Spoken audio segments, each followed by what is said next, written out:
Brownsville, one of New York City's poorest areas. Back in the days, for whatever reason, the city sometimes stopped collecting garbage in this Brooklyn area, causing riots and uproar. Though those days are over, many residents still feel that they are the city's dumping ground. Jobs and services are missing, and for decades the crime rate has been one of the highest in the city. Recently, another 18-year-old teenager was cold-bloodedly shot. Between gunfire, shattered buildings, and patrolling police, many residents would like to move away.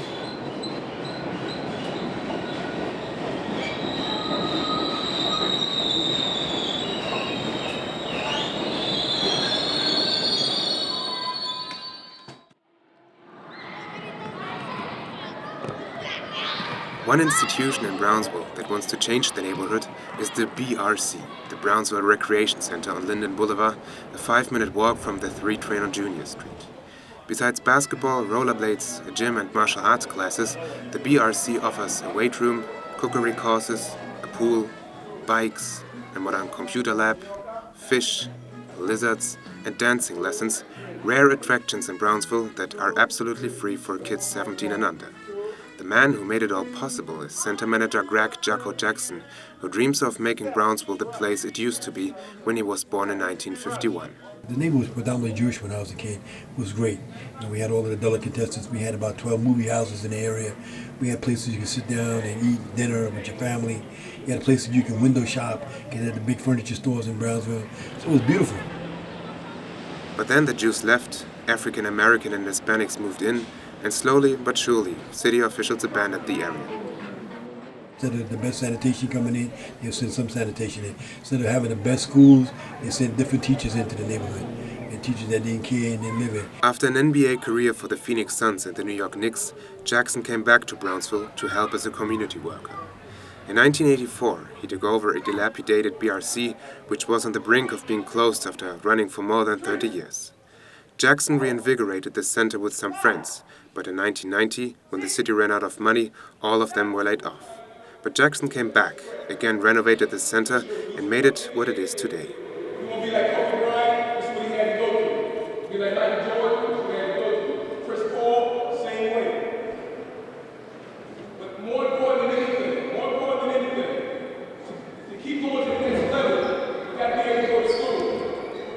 To keep going to the next level, you got to be able to go to school. If you don't go to school, your grades won't allow you to play. If you're not allowed to play, you sit on the sideline. All right, touch. Many great sportsmen came from Brownsville, like boxer Mike Tyson and basketball stars James Fly Williams and John Sally. The BRC teaches the discipline and diligence that these stars applied to have better lives in the future. But the center's goal is not to create great sports stars. The staff wants to make the youth become caring and committed men, says recreation supervisor Daryl Glenn. After the game of basketball, what are you going to do? So what we try to do is prepare them from the real world. And the real world is you got to be able to read, you got to be able to write, you got to be able to do the things that make your community so much better. So that's why, I do a lot of talking instead of, just all the basketball. Because like I said, it's not about basketball. Supervisor Glenn knows center manager Jackson since he was 13.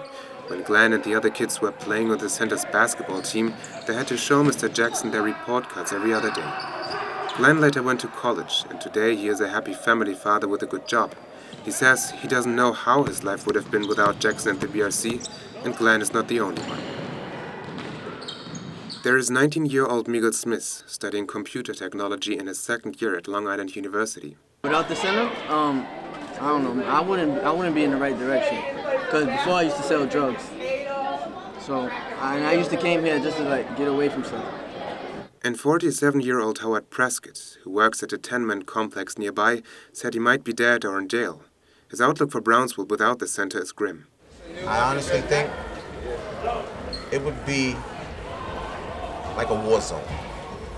I think it would really be like a war zone without Brownsville Recreation Center. The reason why I say that is because it's easy to get involved in negativity, but it's so hard to have people who care and willing to try and guide you in the right direction and not actually do it for the money.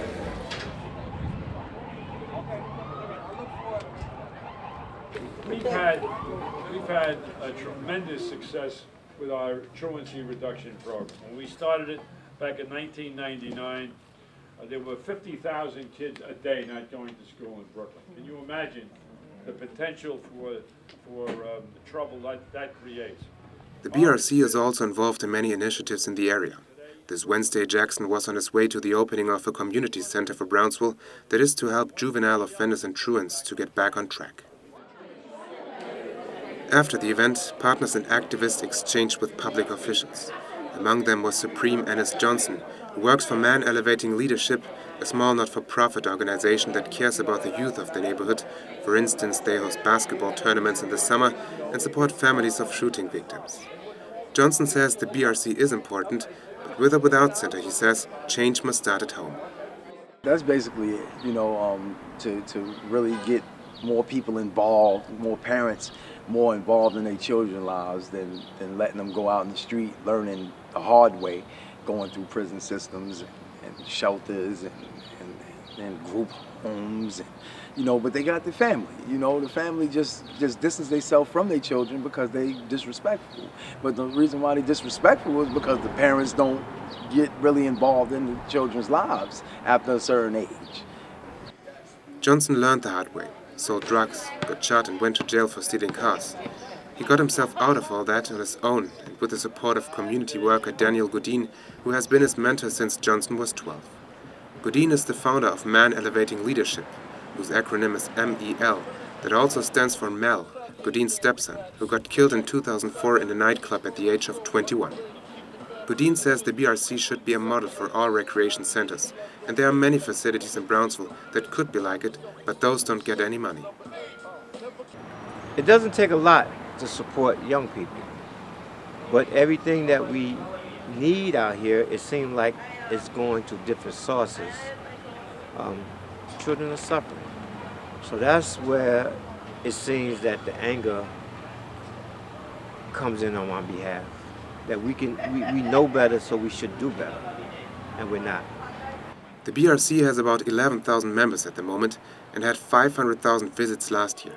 While kids and children get in free, adults 18 to 55 have to pay $75 a year, and people older than that $10 a year. But all this will change on July 1st, because the city is strapped, the fees will double, and Jackson does not have the money to let those who can no longer afford it in for free.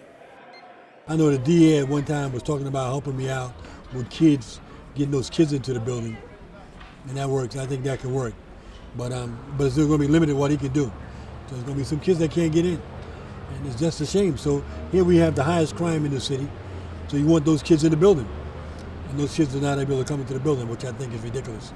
However, Jackson believes that things in Brownsville will soon change for the better. Many of his former kids at the center are coming back after great careers and education at some of the country's best universities. They want to do help, like Mr. Jackson was first taught by his grandmother. Yeah, well, my parents, my grandmother, my mother, always stressed community, always stressed community. They always stress education, and they always stress community. You got to help somebody. Every morning, my grandmother would say, "Who are you going to help today?" And I said, "I don't know." She said, "You're right, you don't know, but you're going to help somebody." And that's what we do. That gives you the power, she said. When you help somebody, when you feel good, I felt great, Grandma.